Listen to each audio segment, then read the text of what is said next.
राधे राधे महाराज जी। महाराज जी प्रणाम। महाराज जी, अद्वैत सिद्धांत के अनुसार ब्रह्म आत्मज्ञान ही साध्य माना गया है, पर वैष्णव सिद्धांत में जीव सदैव परमात्मा का अंश माना गया है और जीव भगवान के संबंध ज्ञान को साध्य माना गया है। क्या भक्त और ज्ञानी का साध्य अलग अलग है? नहीं बच्चा, जैसे एक शब्द के पर्यायवाची कई होते हैं ना। हम किसी भी शब्द को, जैसे पानी है तो अंग्रेजी में बोला जाए तो वाटर है, ओए जल, नीर, ऐसे बोला जाता है ना। ऐसे भगवान के अनंत नाम है। ज्ञान में उन्हें ब्रह्म कहा गया, आत्मा संबोधन किया गया। आत्मज्ञान, आत्मा। योगी जन उसी को परमात्मा बोलते हैं, भक्तजन उन्हीं को भगवान बोलते हैं। और चराचर जगत जिस भाव से उनको बसता है वही परम तत्व उसी भाव से उसको अनुभव में आता है। अब अभेदात्मक भक्ति और भेदात्मक भक्ति प्रायः दो भाव प्रधान लिए गए हैं। अभेद उपासना में, ज्ञान मार्ग में तत्त्वम असि, ये वेद का महावाक्य है। तत् वह, त्वम तुम, असि वही हो। अभेद। कैसे अभेद? 100 घड़े में एक सूर्य का प्रकाश पड़ रहा है तो सूर्य क्या दिखाई दे रहे हैं? 100, पर सूर्य क्या है? एक है। घड़ों के कारण सूर्य 100 भास रहा है नहीं, और 100 घड़े नष्ट कर दिए गए तो सूर्य कितने मरे, कितने बिगड़े? एक भी नहीं, वो एक। ऐसे ही वो एक परमात्मा अनंत शरीरों में, जड़ चैतन्य में उपस्थित है। अनंत, यही उसका योग का ऐश्वर्य है, अनंत रूपों में।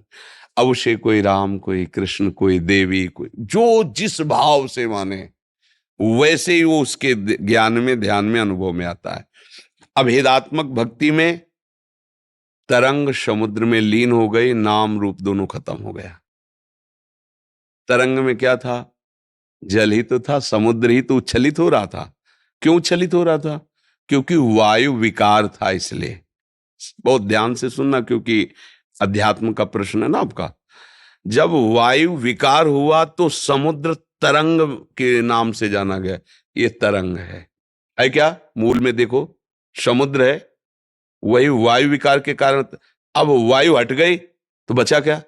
समुद्र ही तो बचा ना। तो बीच में क्या था? समुद्र ही तो था, केवल वायु विकार था ना। ऐसे ही अज्ञान के विकार के कारण हम अपने को प्रभु से अलग सत्ता मान ली। मैं मनुष्य, मैं स्त्री, मैं। अब ये अलग सत्ता मानने के कारण हमारी जन्म कर्म परंपरा चल पड़ी। कभी दुर्गति, कभी शुभ गति, कभी अशुभ गति, इसी में भटक रहे हैं। अगर ये वायु विकार हटे, माया विकार हटे, तो बचा क्या? तो वो है कि अहम ब्रह्मास्मि, मैं ब्रह्म हूं। क्योंकि इसको लेकर थोड़ी मैं बोल रहा है, स्वरूप को लेकर। जब स्थूल शरीर, सूक्ष्म शरीर, कारण शरीर, तीनों से अज्ञान निवृत्त हुआ तो अपने स्वरूप का जब बोध हुआ तो क्या हुआ? ब्रह्म, मैं वही हूं। ये हुई अभेद, ये हुआ ज्ञान। समझ पाए? अब भक्ति में आते हैं, जिसे हम अंश कहते हैं भगवान का। तो एक टैंकर गंगा जल, एक लोटा गंगा जल, या एक चम्मच गंगा जल, उसे आप क्या बोलेंगे? गंगा जल। जितना अलग हिस्से में माना गया, पर है क्या वो? गंगा जल ही तो। आप ऐसा नहीं कह सकते कि एक चम्मच वाला गंगा जल नहीं है। समझ रहे ना? हम भगवान के अंश हैं। कब तक? जब तक इसको माने हुए। पात्र, चम्मच में गंगा जल, टैंकर में गंगा जल, बाल्टी में गंगा जल। अंश रूप से मानना पात्रता के अनुसार हुआ, शरीर को लेके। और जहां शरीर का भाव हटा तो जानत तुम्हें तुम्हें होए, वो भगवत स्वरूप हो जाता है। अब भगवत स्वरूप होकर ज्ञानी जन मुक्त हो जाते हैं और प्रेमी जन अपने आप से अपने आप की आराधना करके मगन रहते हैं।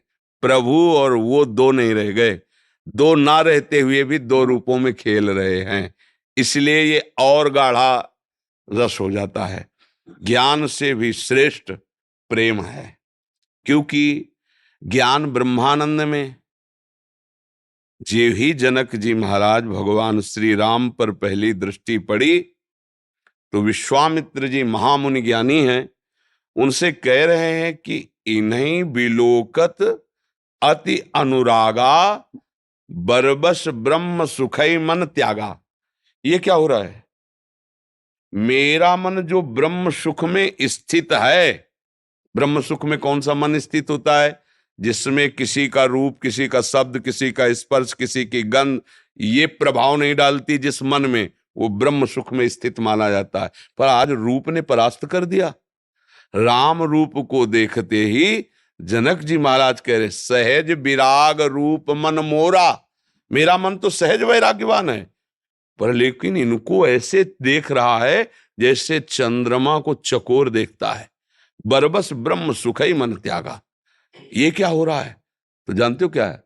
इन्हीं विलोकत अति अनुरागा। अनुराग माने प्रेम।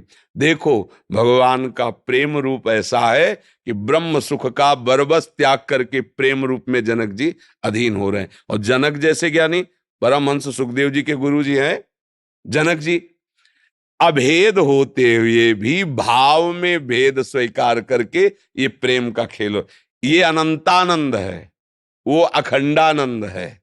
समझ रहे? तो प्रेमी जब इस प्रेम रस को प्राप्त होते हैं तो भगवत स्वरूप होते हैं। मैं नहीं रह जाता।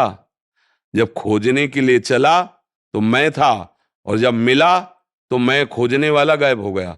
अब ब्रह्म नहीं, माया नहीं, नहीं जीव, नहीं काल, अपनी ही सुधि ना रही, एक रहे हो नंदलाल। आ गए ना एक में, चाहे इधर से आओ चाहे इधर से आओ, एक में। वो मैं में स्थित हो गया, तू में स्थित हो गया। जो मैं तू में स्थित है वो माया में स्थित है। मैं और मोर तोड़ता है माया, वो मैं में स्थित हो गया ब्रह्म ज्ञानी, और ये तू में स्थित हो गया भक्त। तू ही तू है, जिधर देखता हूं तेरी ही महिमा है तू। और देखते देखते देखने वाला समा गया।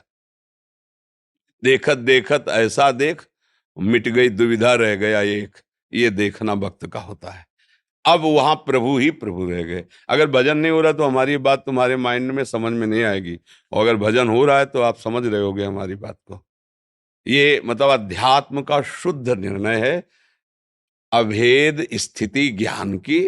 और ये भेद से अभेद और अभेद से भेद, वो भेद से अभेद जीवन मुक्त, ये भेद से अभेद, अभेद से भेद। समझ गए? अभी अज्ञान का भेद नहीं है, ये एक ही तत्व कई रूपों में खेल रहा है, अपने आप में, अपने आप से अपने आप में खेल रहा है। अब आगे बढ़ो भजन मार्ग में, तो अब इन दोनों का अनुभव करो, तब जाके जीवन मुक्त हो जाओगे, तब परमानंद में नहीं। क्योंकि ये बुद्धिगत बात नहीं बच्चा, ये स्थितिगत बात है। जब तक हृदय की स्थिति नहीं होगी तो समझ में नहीं आएगा। जी।